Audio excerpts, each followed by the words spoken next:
Is snap count important for fantasy football start-sit decisions? Imagine you're trying to pick your fantasy football starters for the week. You want players who will give you the best chance to win, right? Well, understanding how often a player is on the field can really help with that.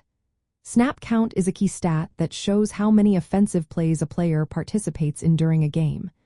It tells you how much a coach trusts a player and how involved they are in the game plan.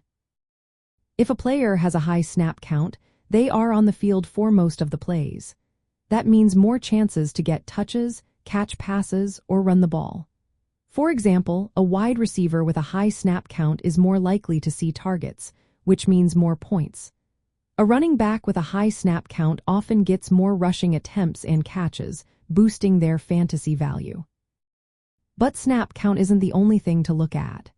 It works best when combined with other stats like target share, which shows how much of the team's targets a player gets.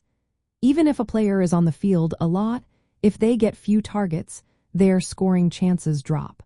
So, a high snap count with a low target share might not translate into many fantasy points. Snap count is especially useful for spotting players with steady roles. If a player suddenly sees a big jump in snaps, it could mean they are becoming a bigger part of the offense. This can be a sign to consider starting them, especially if the matchup is favorable. Conversely, a low snap count can warn you to sit a player, as their chances of scoring are limited. In weekly lineup decisions, knowing a player's snap count helps you gauge their involvement and potential output. It's a quick way to see if they are likely to get enough touches to help your team. When you combine snap count with other usage stats and matchup info, you get a clearer picture of who to start and who to sit. So yes, snap count is definitely an important factor in your in-season management and weekly lineup decisions.